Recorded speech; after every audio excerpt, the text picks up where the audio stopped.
Bonjour Anne-Caroline. Bonjour Christophe. Alors on va parler de comment Azure peut aider dans la transition écologique. Ça peut paraître un peu bizarre parce que Azure c'est un cloud public qui repose sur une infrastructure mondiale avec plus de 65 régions, plus de 200 data centers, donc beaucoup de machines. Souvent les gens associent les hyperscalers à hyperpollueurs.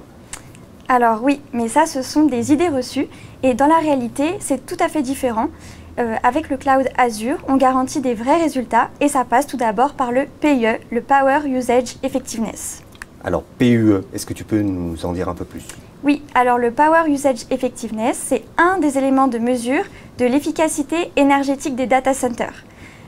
Donc en fait, c'est le ratio entre l'énergie totale consommée par les data centers, c'est-à-dire le refroidissement, l'éclairage, et la partie d'énergie utilisée par les équipements informatiques comme les matériaux, le serveur. Donc plus le PUE est proche de 1, mieux c'est.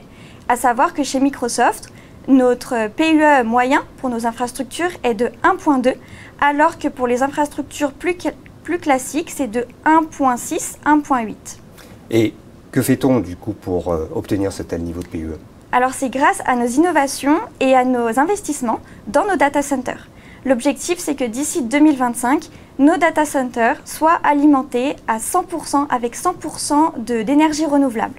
Et pour ça, on a mis en place plusieurs initiatives, comme par exemple des batteries de longue durée, des carburants moins intensifs en carbone.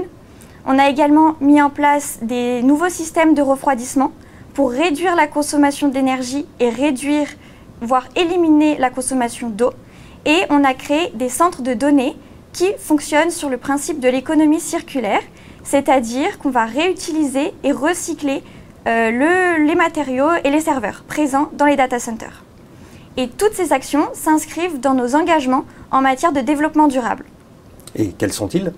Alors d'ici 2030, on a l'objectif d'avoir un bilan carbone négatif, un bilan hydrique positif, on a une initiative de zéro déchet et on souhaite construire un ordinateur planétaire pour mieux surveiller et gérer les écosystèmes de la planète.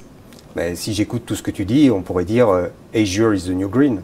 Oui, j'aime beaucoup. Azure is the new green. J'achète. Ok, on va le garder.